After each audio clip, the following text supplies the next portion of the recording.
নমস্কার বন্ধুরা, সোমা কিচেনে সবাইকে স্বাগত।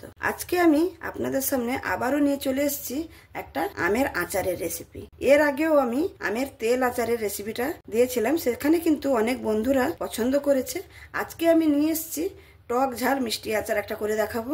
তো ভিডিওটা প্রথম থেকে শেষ পর্যন্ত দেখবেন, আর যদি ভালো লাগে তাহলে অবশ্যই লাইক দিয়ে আমার পাশে থাকবেন। আর ফুল ভিডিওটা দেখে যদি খুব ভালো লাগে তাহলে অবশ্যই একটা সাবস্ক্রাইব করে যাবেন। তা চলুন আমটা আমরা কেটে নিই। এখানে দেখুন আম নিয়েছি, কাঁচা আম। আমের সাইজগুলো দেখুন। আমাদের এখানে কিন্তু এরকম আচারের জন্য এরকম আম এখানে পাওয়া যায়, আর আচারের জন্য এরকমই আম পারফেক্ট আম। এই আমগুলো খুবই সুন্দর হয়। আমি আমগুলোকে ভালো করে জল দিয়ে অনেকক্ষণ আমি এটা ভিজিয়ে রেখেছিলাম, প্রায় 5-6 ঘন্টা আমি আমটাকে এটা ভিজিয়ে রেখেছিলাম। আমের যে মুখটা আছে না, এই মুখের মধ্যে যে আঠাটা থাকে, এই আঠাটা বের করে দেওয়াটা খুবই জরুরি। এই আঠাটা যদি থেকে যায় তাহলে আচারটা কিন্তু বেশি দিন ভালো থাকে না। সেই জন্য আমটাকে ভালো করে ধুয়ে নিতে হবে। আমি এখানে অনেকক্ষণ ভিজিয়ে রেখেছিলাম, ওর ভালো করে ঘষে ঘষে আমটাকে আমি ধুয়ে নিয়েছি। এবার আমি আমটাকে একটা টিস্যু পেপার দিয়ে বা কিচেন টাওয়েল দিয়ে আমি এটাকে ভালো করে জলটাকে মুছে নেব। আমি এখানে একটা কিচেন টাওয়েল নিয়েছি, দিয়ে আমটাকে ভালো করে, একটুও যেন জল না থাকে। আচার মানেই কিন্তু জল থাকা চাই না। আমটাকে একদম সুন্দর করে পরিষ্কার করে মুছে নিতে হবে। দেখুন দুটো আমি সুন্দরভাবে আমি মুছে নিয়েছি। আর যে গামলিটাতে আমি আমটাকে কেটে রাখবো সেটাকেও ভালো করে পরিষ্কার করে নেব। এবার আমি এই আমগুলোকে, ছুরিতে তো কাটা যাবে না, আমি বটির সাহায্যে কিন্তু কেটে নেব। আমি জানি না আমগুলো আমি কাটতে পারবো কিনা, কারণ অনেক বড় সাইজের আম। প্রথমে আমি মুখটাকে এরকম কেটে বাদ দিয়ে দেব, তারপরে আমি মাঝখানে এরকম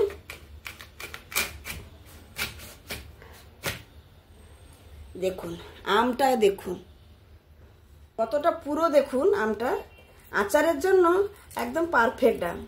আর এই আমগুলো আমাদের এখানে এই আচারের সিজনে খুবই পাওয়া যায়। এর ভেতরের এই আটিটাকে আমি ফেলে দেব, তারপরে একটা সাদা অংশ থাকে সেটাকেও ফেলে দিতে হয়। সেটাও আচারে থাকলে দেখুন এই যে পাতলা একটা, এটাকেও ভালো করে দিয়ে আমি খোসাটাকে ছাড়িয়ে নেব।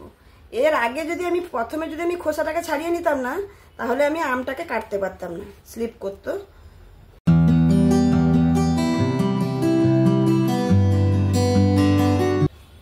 দেখুন এরকম করে আমি আমগুলোর খোসা ছাড়িয়ে নেব।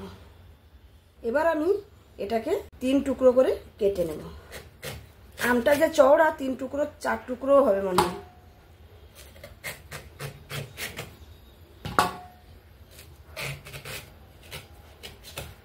দেখুন এরকম করে কেটে নিয়েছি। তারপরে আমি আবার এরকম করে চৌকো চৌকো করে আমটাই কেটে নেব। এই আমগুলো কিন্তু এই আটি হয়ে গেলে আচারটা কিন্তু ভালো হয়। এই আটিগুলো যেন সব টুকরোর মধ্যে একটু একটু থাকে, তাহলে আচারটা কিন্তু ভালো হবে। এরকম করে আমি সব আমগুলো কেটে নেব। এখানে দেখুন আমার সব আমগুলো কিন্তু কাটা হয়ে গেল। এবার আমি আমগুলোকে নিয়ে রান্নার কাছে চলে যাব। এবার আমটা সত্যি খুবই সুন্দর, আর আমটা অবশ্যই আপনারা টকটা চেক করে নেবেন কতটা টক, সেই অনুযায়ী কিন্তু এখানে চিনি বা গুড় আপনারা যেটা ব্যবহার করবেন, আমি এখানে চিনি দিয়ে বানাবো, সেই রকম ব্যবহার করতে হবে। এবার আমি আমেতে পরিমাণ মতন লবণ দিয়ে দেব। যেহেতু এখানে 1 কিলো আম আছে, 1 কিলো থেকে একটু বেশি আছে, আমি এখানে 3 চামচের মতন লবণ দিলাম। আর যেহেতু এটা টক মিষ্টি আচার বানাবো, সেই জন্য আমের যেরকম টক অনুপাতে মিষ্টিটাকে কিন্তু ব্যবহার করতে হবে।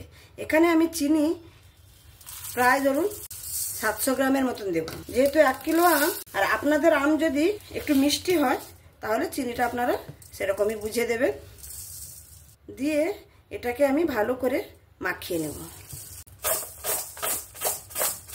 এই নুন চিনিটা যেন আমের সঙ্গে ভালো করে লেগে যায়। দেখুন একদম আমের গায়ে ভালো করে কিন্তু লেগে গেছে। এই রকম অবস্থায় আমি আমটাকে ঢাকা দিয়ে 5 থেকে 7 ঘন্টার মতন রেখে দেব। যতক্ষণ না এই যে চিনিটা একদম গলে জল হয়ে যাচ্ছে, ততক্ষণ পর্যন্ত কিন্তু আমি এরকম অবস্থায় রেখে দেব। তারপরে আমি আচারটা করে দেখাবো।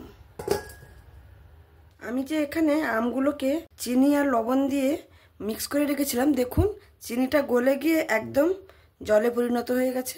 এখানে দেখুন আচারের জন্য আমি যেসব মশলা নিয়েছি দেখে নিন। এখানে নিয়েছি ধনে, জিরে, কালো জিরে, মৌরি, মেথি, শুকনো লঙ্কা, তেজপাতা আর ছোট এলাচ। তেজপাতা ছোট এলাচটা আমি ফোড়নে ব্যবহার করব।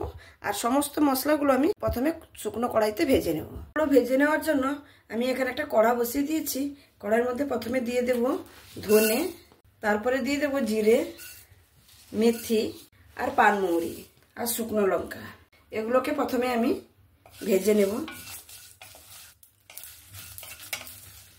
মশলাটা এখানে আমার ভাজা হয়ে গেছে। এবার আমি নামিয়ে নেব। নামিয়ে এটাকে ঠান্ডা করে তারপরে আমি মিক্সিতে গুঁড়িয়ে নেব। এই টক মিষ্টি আচারটা আমি সরষের তেলেই করব। আর তেলের পরিমাণটা কিন্তু এখানে অল্পই লাগবে। এখানে আমি এই পরিমাণই তেল দেব। প্রায় ধরুন এখানে আমি 1 কাপের মতন তেল ব্যবহার করেছি। আর এটা কিন্তু সরষের তেল। আচার যে কোনো আচারে কিন্তু সরষের তেলে করলে তার স্বাদ সম্পূর্ণ আলাদা হয়। এবার আমি তেলটাকে গরম হতে দেব। তেলটা এখানে আমার সুন্দরভাবে গরম হয়ে গেছে। দেখুন ধোঁয়া উঠতে শুরু করেছে। এবার আমি তেলের মধ্যে তেজপাতা ফোড়ন দিয়ে দেব, ছোট এলাচ দিয়ে দেব, মুখগুলো ফাটিয়ে নিয়েছি। আর আমি 2টো শুকনো লঙ্কাও দিয়ে দেব ফোড়নে। তারপরে আমি এখানে দেব কালো জিরে। কালো জিরে যেটা আমি রেখেছিলাম সেটা কিন্তু আমি এখানে ভেজে নিইনি, এখানে আমি ফোড়নেই দিয়ে দেব। কারণ কালো জিরেটা যদি আমি গুঁড়ো করে নিতাম তাহলে কিন্তু কালো জিরেটা আচারটাকে কালো করে দিত। সেই জন্য আমি এখানে তেলে ফোড়নের মধ্যে দিয়ে দিলাম। আর আমি এখানে দেব সামান্য পরিমাণে একটু 5 ফোড়ন। 5 ফোড়নটা দিয়ে 5 ফোড়নটাও ভাজা হয়ে গেলে দেখুন এখানে সমস্ত এই ফোড়নে যা যা দিয়েছি সুন্দরভাবে ভাজা হয়ে গেছে। এবার আমি যে চিনি আর আমের এটা যে আছে সেটা আমি এখানে দিয়ে দেব।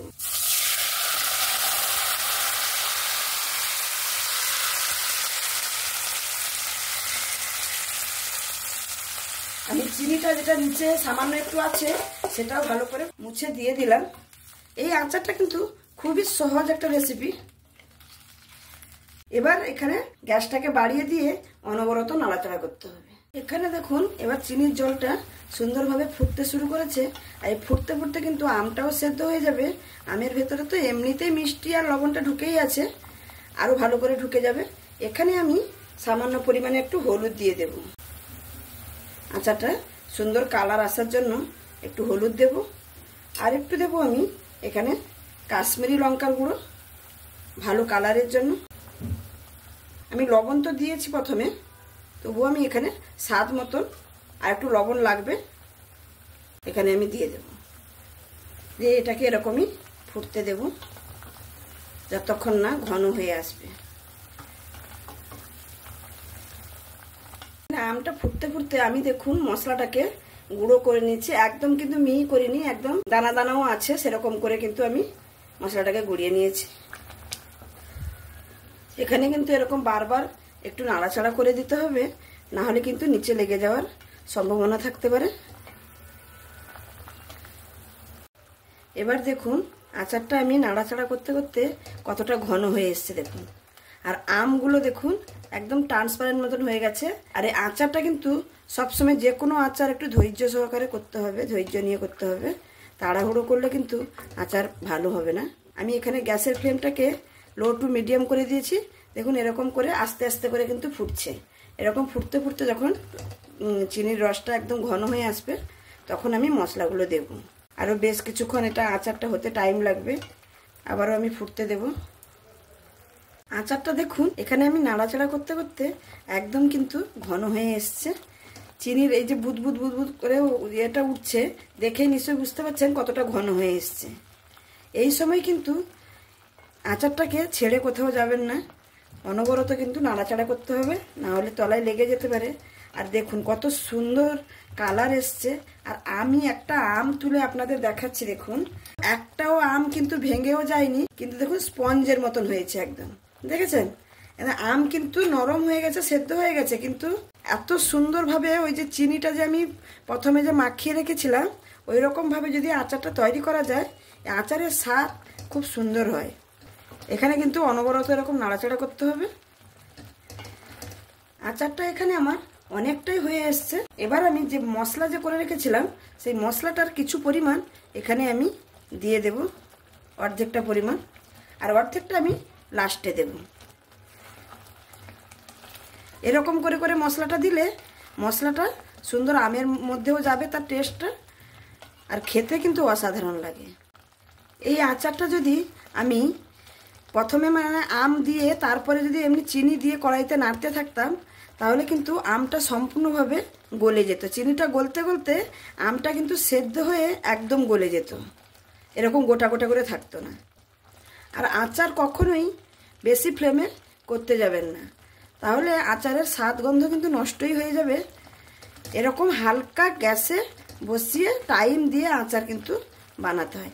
আমরা ছোটোবেলা থেকে দেখেছি, আমার মাদের, আমার জেঠিমাদের দেখেছি এরকমভাবে আচার বানাতে। যখন বাড়িতে আচার তৈরি হতো মনে হতো যেন কোনো অনুষ্ঠান পর্ব চলছে, যে আচারের জন্য এত সাজ সরঞ্জাম গোছানো, আর এর ধীরে সুস্থে করে আচার তৈরি করা। আমরা তো বসেই থাকতাম উনুনের পাশে, মায়েরা কীরকম বানাচ্ছে দেখার জন্য, আর কখন মায়েরা একটু খেতে দেবে সেই আশায় উনুনের পাশে একদম বসেই থাকতাম। আচার কে না খেতে ভালোবাসে বলুন? বাচ্চা থেকে বড় সবাই কিন্তু আচার খুবই পছন্দের একটা জিনিস। আর আমাদের বাঙালিদের কাছে একটা মানে জনপ্রিয় একটা রেসিপি বলতে গেলে। কাঁচা আমের যখন সিজন আসে সবাই এরকম প্রত্যেক বাড়িতে বাড়িতে বানিয়ে সব স্টোর করে 1 বছরের জন্য রেখে দেবে। এখানে নাড়তে নাড়তে দেখুন অনেকটাই ঘন হয়ে এসছে। আমি যার বাদ বাকি মশলাগুলো আছে সেটাও দিয়ে দেব।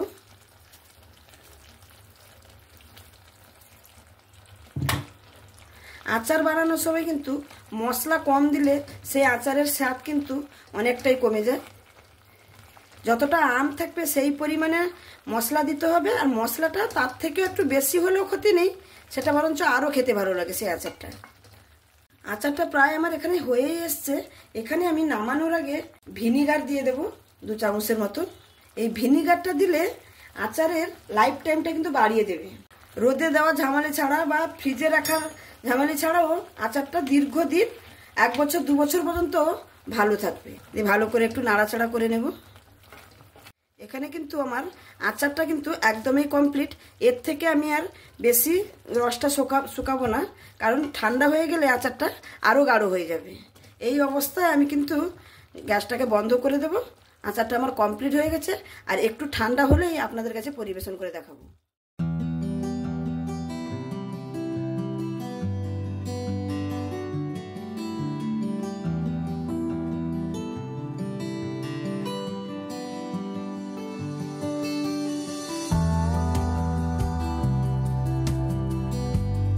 তাহলে বন্ধুরা দেখতেই পেলেন আমার এই টক মিষ্টি আচারের রেসিপিটা।